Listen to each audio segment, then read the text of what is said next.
Welcome to agree Guru Jagdalpur, online platform for your success. तो students, आप लोग तैयारी कर रहे हैं पीएटी की, मतलब प्री एग्रीकल्चर टेस्ट। ठीक है, तो इसमें एक वर्ड आता है आपका एग्रीकल्चर, जो कि आज का हमारा टॉपिक है और इसके बारे में हम डिस्कशन करेंगे। कौन सा वर्ड है आपका? एग्रीकल्चर। ठीक है, देखिए कोई भी चीज को पढ़ने से पहले उसको जानना है, समझना बहुत जरूरी होता है। ऐसा नहीं है कि आप पढ़ रहे हैं और आपको पता ही नहीं कि ये चीज क्या है और ये धीरे धीरे आपके लिए बोरिंग होता जाएगा। बट जितना ज्यादा आप इसको समझेंगे उतना ही ज्यादा ये सब्जेक्ट आपके लिए इंटरेस्टिंग होगा। तो आइए आज की क्लास स्टार्ट करते हैं। तो जो आपका वर्ड है एग्रीकल्चर, जिसके बारे में आपको जानना बहुत जरूरी है, ये एक्चुअल में, ठीक है, बहुत इजी है, इसको समझिएगा ध्यान से। ये एक्चुअल में दो लैटिन वर्ड से बना है। क्या बना है? दो लैटिन वर्ड से। बहुत इंपॉर्टेंट है, याद रखेंगे, पेपर में पूछा जाता है। क्या है? लैटिन वर्ड है। कितने लैटिन वर्ड है? दो। फर्स्ट क्या है आपका? एगर, और सेकंड क्या है आपका? कल्चुरा। क्या है फर्स्ट आपका? एगर, सेकंड क्या है आपका? कल्चुरा। एगर को बोला जाता है सॉइल, या कभी कभार इसे फील्ड भी बोला जाता है, और कल्चुरा को कल्टीवेशन, या फिर क्या बोला जाता है आपका? ग्रोइंग। ठीक है, ध्यान से समझेंगे। किन दो वर्ड से मिलकर बना है? एगर और कल्चुरा। एगर का मतलब होता है सॉइल या फील्ड, और कल्चुरा का मतलब होता है कल्टीवेशन या ग्रोइंग। अब ये वर्ड आया कहां से? ठीक है, ये वर्ड आया कहां से, इसको याद रखेंगे। शिकागो, यूनिवर्सिटी ऑफ शिकागो के आर्कियोलॉजिस्ट जेम्स हेनरी, ठीक है, जेम्स हेनरी ने एग्रीकल्चर वर्ड दिया था, जो कि लैटिन वर्ड था। दो वर्ड से मिलकर बना था, एगर और कल्चुरा। एगर का मतलब होता है सॉइल या फील्ड, और कल्चुरा का मतलब होता है कल्टीवेशन या ग्रोइंग। हिंदी में आप कृषि इसे कहते हैं। एग्रीकल्चर को क्या कहा जाता है? कृषि। ठीक है, अब सॉइल या फील्ड, कल्टीवेशन या ग्रोइंग, इसको एक साथ आप कुछ समझ आ रहा है क्या कि ये दोनों एक साथ क्या हो सकते हैं? मतलब कल्टीवेशन इन सॉइल या फिर ग्रोइंग इन सॉइल और फील्ड। ठीक है, तो एग्रीकल्चर को ऐसे समझेंगे कि कृषि जो रहता है वो भूमि में जितने भी उत्पादन किए जाते हैं वे सभी किसके अंदर आते हैं? आपके कृषि के अंतर्गत। अब देखिए, एक कॉन्सेप्ट है हमारा, एक थॉट है, बहुत पुराना है, और मतलब पता नहीं क्यों बहुत मेरे को अजीब सा लगता है कि जब भी हम एग्रीकल्चर की बात करते हैं, ठीक है, जब भी हम एग्रीकल्चर की बात करते हैं, हमारे माइंड में सिर्फ एक ही चीज आता है कि खेती किसानी करना है, ठीक है, खेतों में जाना है, फसल उत्पादन करना है, यही सब चीज हमारे दिमाग में रहता है। ऐसा बिल्कुल भी नहीं है।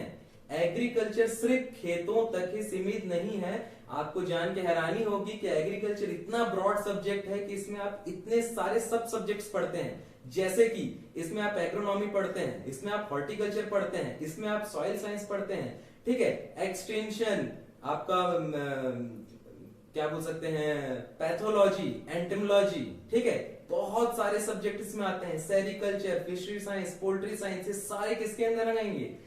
एग्रीकल्चर के अंतर्गत। किसके अंतर्गत आएंगे? एग्रीकल्चर के अंतर्गत। तो आज के बाद से ये चीज सोचना भूल जाइएगा कि एग्रीकल्चर का मतलब सिर्फ खेती किसानी करना है। अगर आपको आसपास कहीं भी फिशरी दिखाई देता है, पोल्ट्री दिखाई देता है, मधुमक्खी पालन, हनी बी प्रोडक्शन दिखाई देता है, आपका कॉटन प्रोडक्शन, जितने भी प्रोडक्शन है वो सबके सब किसके अंतर्गत आएंगे? एग्रीकल्चर के अंतर्गत। एग्रीकल्चर किन दो वर्ड से मिलकर बना है? एगर और कल्चुरा। याद रखेंगे, पेपर में पूछा गया सवाल है, मोस्ट इंपॉर्टेंट क्वेश्चन की एग्रीकल्चर। पहला सवाल जो आपका पीएटी में पूछा गया था वो ये था कि एग्रीकल्चर किस शब्द से, किस भाषा से लिया गया है। ठीक है, ऑप्शन आपके रहेंगे, लैटिन रहेगा, ग्रीक रहेगा, अरेबिक रहेगा, ठीक है, बहुत सारे ऑप्शन रहेंगे, लेकिन हमेशा याद रखेंगे कि एग्रीकल्चर किससे बना है?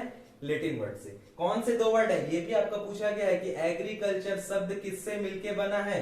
Agar plus culture. ये आपका तीसरा सवाल है, ये भी पूछा गया है कि एग्रीकल्चर शब्द में एगर का अर्थ क्या है? सॉइल या फील्ड। कल्चुरा का अर्थ क्या है? कल्टीवेशन या ग्रोइंग। फिर नेक्स्ट सवाल जो आपका पूछा गया है, एग्रीकल्चर शब्द किसने दिया था? James Henry. कौन थे? यूनिवर्सिटी ऑफ शिकागो के प्रोफेसर थे। कौन थे? आर्कियोलॉजिस्ट थे। ठीक है, यहां तक आपका कॉन्सेप्ट क्लियर हो गया होगा, ऐसा मुझे लग रहा है। अगर फिर भी नहीं हो रहा है या आपको अभी भी समझ नहीं आया है, अब आ जाएगा और ज्यादा बेहतर समझ आएगा। कैसे समझ आएगा? ये समझेंगे आप कि ये चीज तो समझ आ गया। अब बात आती है कि डेफिनेशन क्या है इसकी, ठीक है, परिभाषा क्या है। हो सकता है कि परिभाषा सुन के आपको ज्यादा अच्छा समझ आए। तो इंग्लिश में एक डेफिनेशन है कि agriculture is art and science. Art and science for what? For cultivation in soil. मतलब एक अच्छी से डेफिनेशन क्या बन जाएगी आपकी, agriculture is art and science of cultivation in field और सॉइल। मतलब भूमि पे किया जाने वाला उत्पादन, ठीक है, उत्पादन की कला एवं विज्ञान ही क्या कहलाती है, कृषि।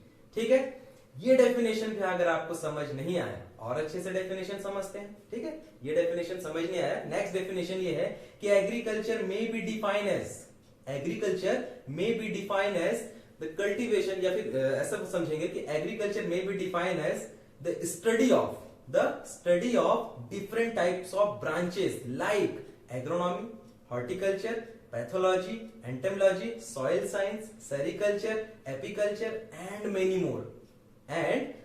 मोर। हिंदी में अगर मैं आपको ये समझाऊं तो ये बोल सकते हैं कि कृषि विज्ञान विज्ञान की वह शाखा है जिसके अंतर्गत हम शस्य विज्ञान, ठीक है, उद्यान विज्ञान, आपका मत्स्य पालन, ठीक है, कुक्कुट पालन, ठीक है, आपका पादप कीट रोग, ठीक है, पादप कीट बोल सकते हैं, पादप रोग बोल सकते हैं, मृदा विज्ञान, ठीक है, आपका मधुमक्खी पालन, आपका ये बोल सकते हैं कि रेशम कीट उत्पादन, ये सारी चीजों का जो संग्रह है ये क्या कहलाता है आपका, एग्रीकल्चर। ठीक है, क्या कहलाता है आपका, एग्रीकल्चर। अब बात आती है कि हम एग्रीकल्चर पढ़ते क्यों, ठीक है, बात आती है कि हम एग्रीकल्चर पढ़ते क्यों है, ये सब्जेक्ट इतना ब्रॉड क्यों है, इंपॉर्टेंस, महत्व क्या है इस सब्जेक्ट का। ठीक है, किसी भी चीज का कोई महत्व होगा तभी तो हम उसके बारे में जानते हैं ना, ऐसा तो है नहीं ना कि पागलों के जैसे हर चीज को जानना शुरू कर दे। ठीक है, कुछ महत्व होगा, कुछ इंपॉर्टेंस होगी। ठीक है, क्या इंपॉर्टेंस है एग्रीकल्चर की, सबसे पहला इंपॉर्टेंस, ठीक है, सबसे पहला इंपॉर्टेंस या बोल सकते हैं सबसे महत्वपूर्ण इंपॉर्टेंस क्या है, आर्थिक लाभ। आर्थिक लाभ, आर्थिक लाभ को ऐसे समझा सकते हैं, पैसे, एग्रीकल्चर मतलब पैसा। ठीक है, ये कॉन्सेप्ट आपको समझना बहुत जरूरी है। जैसे कि आपने एग्रीकल्चर में कोई उत्पाद का उत्पादन किया, फॉर एन एग्जांपल, जैसे कि मान लीजिए आपने फिशरी को ले लेते हैं, मत्स्य, मछली का उत्पादन किया। अब मछली को आपने उत्पादित किया तो ऑब्वियस सी बात, इसको आप बेचेंगे तो आपको पैसा मिलेगा, पैसा मिलेगा तो क्या होगी, आपकी इनकम बढ़ेगी, इनकम बढ़ेगी मतलब क्या होगा, आपका सोशल, ठीक है, जिसको बोल सकते हैं सामाजिक विकास होगा, आर्थिक विकास होगा, बहुत सारे विकास होंगे। इसलिए एग्रीकल्चर इंपॉर्टेंट है, किस चीज के लिए, आर्थिक लाभ के लिए। दूसरा एग्जांपल लेते हैं, ठीक है, मछली को हटा देते हैं। अब पता चल रहा है कि कुछ यहाँ वेजिटेरियंस हैं और बोल रहे हैं कि अरे कहाँ मछली को लाइए, तो चलिए अब आप फसल में लेते हैं। ठीक है, फसल में जैसे कि गन्ने को ले लेते हैं। ठीक है, गन्ना सबको पता होगा, बहुत इंपॉर्टेंट क्रॉप है, बहुत इंपॉर्टेंट फसल है। गन्ना का आपने उत्पादन किया, उत्पादन करने के बाद क्या किया, आपने उसको बेचा। अब बेचने के अलग अलग फॉर्म है, हो सकता है कि आप रॉ मटेरियल के फॉर्म में बेच दिए, सीधा गन्ना का हार्वेस्ट किया और क्या किए, मार्केट में जाके बेच दिया और आपको पैसा मिल गया। या फिर आपने क्या किया, गन्ने का जूस निकाला, जूस की मार्केटिंग की, आपको पैसा मिल गया। या फिर आपने गन्ने का जूस लिया, जूस की क्या किया, आपने प्रोसेसिंग की, प्रोसेसिंग करके उसका क्या किया, बॉटलिंग किया, बॉटलिंग करके उसको बेचा, पैसा मिल गया। मतलब आप ध्यान दीजिए कि आप कुछ भी कर रहे हैं, बस प्रोडक्ट को क्या कर रहे हैं, प्रोडक्ट्स के फॉर्म को चेंज कर रहे हैं। ठीक है, उसके फॉर्म को चेंज करके आप उस प्रोडक्ट को बेच ही रहे हैं। और लास्ट में चाहे आप उसका रॉ मटेरियल बेचिए, चाहे आप उसका जूस बेचिए, चाहे आप उसकी पेड़ी बेचिए, कुछ भी बेचिए, लास्ट में आपको क्या मिल रहा है, मनी भाई। ठीक है, पैसा मिल रहा है तो आपका क्या होगा, आर्थिक लाभ। अब ये तो बात रही कि आपको कैसा मुनाफा हो रहा है। अब जैसे आपको मुनाफा हो रहा है, देश को भी कुछ मुनाफा हो रहा होगा, ठीक है, लोगों को भी कुछ मुनाफा हो रहा होगा। तो दूसरा चीज होता है नौकरी। ठीक है, इसको क्या बोलते हैं, एम्प्लॉयमेंट। ठीक है, आज के वक्त में तो सबको नौकरी की आवश्यकता है ना, नौकरी मिली तो अच्छे पैसे मिलेंगे, अच्छे पैसे मिले तो घर में थोड़ा नाम होगा, इज्जत होगा, उसके बाद फिर आगे का प्रोसेस तो है ही। ठीक है, तो एम्प्लॉयमेंट, नौकरी मतलब क्या है। अब ऐसा तो है नहीं ना कि आप कोई चीज कर रहे हैं, मान लीजिए कि आप धान उगा रहे हैं या गेहूं उगा रहे हैं या गन्ना उगा रहे हैं या कुक्कुट पालन कर रहे हैं, तो सब चीज आप ही कर लेंगे, उसके लिए आपको लोगों की जरूरत होगी। अब अगर आप लोगों की जरूरत है तो लोगों को भी तो पैसा देना पड़ेगा ना। तो अगर लोगों को पैसा दे रहे हैं तो आपको क्या मिल रहा है, लोगों को क्या मिल रहा है, नौकरी मिल रही है। नौकरी कहां से मिल रही है, एग्रीकल्चर से। कहां से मिल रही है नौकरी, एग्रीकल्चर से। तो एग्रीकल्चर का और क्या महत्व हो गया, नौकरी। ठीक है, और आपको ये जान के हैरानी होगी कि विश्व की तो बाद में लेंगे, भारत की ले लेते हैं। भारत की 50 से 60% की आबादी किस पे डिपेंड है, एग्रीकल्चर पे। क्यों डिपेंड है, नौकरी के लिए। अब आप बोलेंगे कैसे डिपेंड है, बहुत सारे डिपेंड है। ठीक है, क्योंकि मोस्ट ऑफ द पॉपुलेशन मतलब भारत की अधिकतर जनसंख्या क्या करती है? कृषि। मैं फिर से बोल रहा हूं, कॉन्सेप्ट हटा दो कि कृषि मतलब सिर्फ खेती होता है। कृषि में बहुत सारे ब्रांच होते हैं, फैक्ट्रीज होती हैं एग्रीकल्चर की, जैसे कि जैम की फैक्ट्री, जेली की फैक्ट्री, ठीक है, और आपके फूड प्रोसेसिंग की फैक्ट्रीज होती हैं, ठीक है, प्रोडक्ट्स की फैक्ट्री होती है, रॉ मटेरियल्स की फैक्ट्री होती है। सारे फैक्ट्रीज में आपको वर्कर तो चाहिए ना। वर्कर चाहिए मतलब क्या? नौकरी। ये पॉइंट भी आपको समझ आ गया। तीसरा, सकल घरेलू उत्पाद, क्या बोलते हैं इंग्लिश में इसको? GDP, gross domestic product. बहुत ट्रेंडिंग वर्ड है, आप हमेशा सुनते होंगे, पेपर में भी आता होगा कि भारत का जीडीपी घट रहा है, भारत का जीडीपी बढ़ रहा है। ठीक है, ये जीडीपी क्या होता है? जीडीपी को क्यों जानना जरूरी है और आज के टाइम पे इतना इंपॉर्टेंट क्यों है? क्योंकि सीधा सीधा आर्थिक लाभ का जो कनेक्शन है वो जाता है जीडीपी से। सकल घरेलू उत्पाद, ग्रॉस डोमेस्टिक प्रोडक्ट, मतलब जो भारत को या विश्व को जितनी भी आय की प्राप्ति होती है, उस आय में कृषि का कितना योगदान है। ठीक है, आपको मुनाफा मिल गया, लोगों को मुनाफा मिल गया, अब देश को भी तो मुनाफा मिलना चाहिए ना। ऐसा तो नहीं ना, हमारा देश है, उसको भी मुनाफा मिलना चाहिए, तो उसको मुनाफा मिलता है जीडीपी के फॉर्म में, ग्रॉस डोमेस्टिक प्रोडक्ट के फॉर्म में। ठीक है, अब इसके बाद जो मैं आपको बोलूंगा ना, ये जान के आपको बड़ा हैरानी होगी, आपको लगेगा कि अरे कितना बड़ा चेंजेस हो गया, कि जब 1955 के आसपास की बात है, ठीक है, 1955 54-55 के आसपास है, उस वक्त भारत का जीडीपी कृषि में, एग्रीकल्चर की बात कर रहा हूं, ठीक है, बाकी सेक्टर्स की नहीं, एग्रीकल्चर में भारत का जीडीपी 50% से ज्यादा था, 54%। जीडीपी मतलब क्या होता है? अगर भारत 100 रुपए कमा रहा है या 100 रुपए की आमदनी हो रही है, तो उसमें कितना प्रतिशत किसी दे रहा है? तो 1955 में आजादी के कुछ यही आप मान लीजिए 6-7 साल बाद, जो आपका 7-8 साल बाद जो भारत में कृषि से जो आय प्राप्त हो रहा था वो लगभग 54%। ठीक है, अब आप बोलेंगे कि इसमें क्या शॉकिंग बात है सर, ये तो अच्छी बात है। अच्छी बात बिल्कुल नहीं है। क्यों नहीं है ये बताइएगा कि वर्तमान में 2017 से 2019 के बीच 15.4% हो गया। कितना हो गया? 15.4%।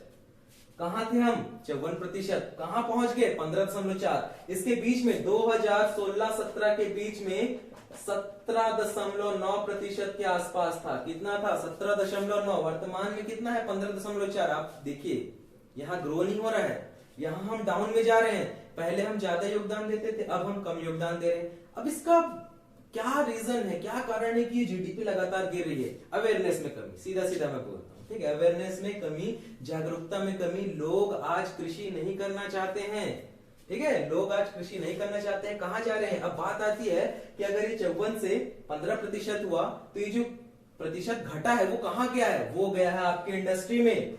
कहां गया? आपके इंडस्ट्री, उद्योग में। कौन से उद्योग? अलग अलग उद्योग, अलग अलग उद्योग है आपके, टेलीकम्युनिकेशन उद्योग है, ठीक है, हाउसिंग उद्योग है, बहुत सारे फैक्ट्रीज हैं, ठीक है, आपके स्टील की फैक्ट्रीज हैं, आपके आयरन की फैक्ट्रीज हैं, बहुत सारी इंडस्ट्री है, वहां पे पूरा जीडीपी जा रहा है। मतलब अब हमें जो लाभ मिल रहा है या भारत को इनकम मिल रही है वो एग्रीकल्चर से कम हो गई है। और यकीन मानिए ये अच्छी बात नहीं है।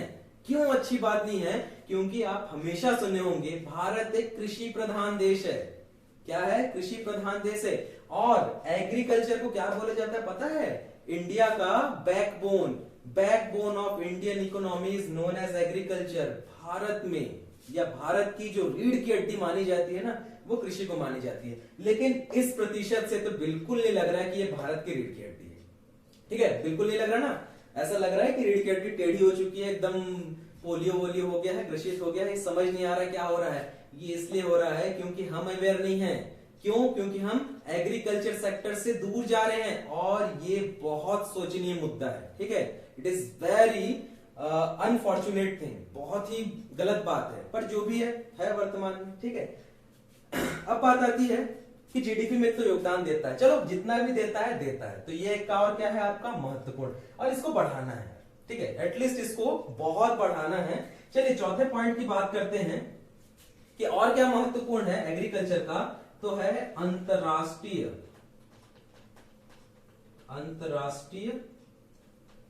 व्यापार। पहले हमने खुद की बात कर दी, लोगों की बात कर दी, देश की बात कर दी, अब थोड़ा अंतरराष्ट्रीय बात भी कर लेते हैं, इंटरनेशनल मार्केटिंग की बात कर लेते हैं, विदेशों की भी बात कर लेते हैं। क्या है विदेशों में इसका योगदान, या क्यों एग्रीकल्चर इंटरनेशनल सेक्टर में इतना इंपॉर्टेंस रखता है? इसलिए रखता है क्योंकि भारत कृषि के लिए बहुत महत्वपूर्ण है। विश्व में आपको जान के आपको ये चीज जाननी भी चाहिए कि विश्व में जो भी कृषि होता है ना, देखिए ये तो भारत की जीडीपी की बात हुई ना, विश्व की कुल जीडीपी में भारत का योगदान कितना है पता है आपको? 7.9%, 8% के आसपास है। हैरानी की बात है ना। विश्व में कितने देश है? बहुत सारे हैं, 200 से ज्यादा देश हैं, उसके बावजूद भी भारत कुल 100% में लगभग 8% का शेयर रखता है। तो ये एग्रीकल्चर का इंटरनेशनल फील्ड में बहुत ज्यादा इंपॉर्टेंस है कि हमें जो आर्थिक लाभ मिलता है ना, भारत को जो आर्थिक लाभ मिलता है, विश्व की जो करेंसीज मिलती हैं, ठीक है, डॉलर्स मिलते हैं, यूरोज मिलते हैं, ठीक है, और भी बहुत सारे इसके फॉर्म्स हैं, ठीक है, याद नहीं आ रहे बट है, ठीक है, कतार है, आपका रियाल है, ठीक है, जो आपकी सऊदी अरब से मिलती है। ऐसे बहुत सारे पैसे के जो फॉर्म है वो हमें मिलता है कहां से? विश्व से। कैसे मिलता है? एग्रीकल्चर के थ्रू। अब बोलेंगे एग्रीकल्चर के थ्रू इतना पैसा हम कैसे कमा रहे हैं? क्योंकि हम अपने प्रोडक्ट्स को बाहर दे रहे हैं। विश्व में सबसे ज्यादा दूध उत्पादन में हम हैं, ठीक है, क्या है? विश्व में सबसे ज्यादा दूध उत्पादन में हम हैं। चाय उत्पादन हमारी बहुत अच्छी है, कॉफी का उत्पादन बहुत अच्छा है, सब्जी उत्पादन, फल उत्पादन में हम दूसरे नंबर पे आते हैं। ये सारे फैक्टर्स हैं जो कि हमें इंटरनेशनली क्या करते हैं? बहुत ऊपर लेके जाते हैं। विश्व में बहुत ज्यादा जो आपका व्यापार है कृषि का, वो किसके द्वारा किया जाता है? भारत के द्वारा किया जाता है, ठीक है। तो ये सारे पॉइंट्स आपको समझ आ गए होंगे। अब क्वेश्चंस देखिए, एग्रीकल्चर वर्ड से रिलेटेड क्वेश्चंस हमने जान लिया। अब बात करते हैं कि यहां से कैसे क्वेश्चंस आते हैं, ठीक है। देखिए होता क्या है, पढ़ाई तो हम बहुत कुछ करते हैं, एकदम 4-5 पोथी जो होता है ना आपका, ग्रंथ पढ़ लेते हैं, ये सारे टॉपिक्स कर लेते हैं, पूरा एकदम नोट्स बना लेते हैं, सब पढ़ लेते हैं, लास्ट में पता ही नहीं रहता कि पेपर में पूछा क्या जाता है या हमें सॉल्व कैसे करना है या क्वेश्चंस क्या आते हैं। तो बहुत जरूरी है आपको ये जानना कि क्वेश्चंस आते कहां से हैं या कैसे पूछे जाते हैं। एग्रीकल्चर वर्ड से रिलेटेड सारे क्वेश्चंस मैंने बता दिए हैं। अब बात आती है कि यहां से कैसे क्वेश्चंस आता है। तो जो सबसे पहला क्वेश्चन पूछा जाता है वो है जीडीपी। भारत का जीडीपी कितना है? वर्तमान समय में याद रखेंगे 15.4 है। इससे पहले था 17.9 और स्टार्टिंग में था 54%। तो स्टार्टिंग को तो बिल्कुल याद करने की जरूरत नहीं है, नहीं पूछा जाएगा। 2016-17 के अकॉर्डिंग अगर पूछा गया तो याद रखेंगे 17.9, और अगर वर्तमान समय के अकॉर्डिंग पूछा जाएगा तो 15.4। उसके बाद आती है कि क्या है नेक्स्ट, तो ये नेक्स्ट याद रखेंगे कि आपका क्या रहता है? जीडीपी में योगदान देता है। अगर आपका क्वेश्चन आया कि कृषि का महत्व है, इनमें से अगर आपको कोई भी पॉइंट दिख रहा है आप बिल्कुल टिक करेंगे, बिल्कुल टिक करेंगे। इसके बाद अगर इनमें से कोई पॉइंट नहीं दिख रहा है, अब आप बोलेंगे कि इनमें से ए बी सी डी चारों नहीं दिख रहे हैं, तो क्या दिखेंगे आपको? यहां पे आपको दिखेगा डाटा 15.4% और विश्व का पूछा तो 7.9%। तो यहां पे आपका एग्रीकल्चर जो आपको इंट्रोडक्शन वाला पार्ट था, ठीक है, क्या था? इंट्रोडक्शन वाला पार्ट था कि एग्रीकल्चर क्या है या इसकी इंपॉर्टेंस क्या है। यहां से मेरे अकॉर्डिंग आपको समझ आ जानी चाहिए। अगर इतना पढ़ने के बाद भी आपको कोई डाउट रहता है तो एग्री गुरु जगदलपुर आपके लिए बिल्कुल अवेलेबल है। आप यहां पे जाइए, ठीक है, आप अपने क्वेश्चंस रखिए, डाउट रखिए, यहां पे आपके सारे डाउट्स का सॉल्यूशन होगा, ठीक है। Thank you so much.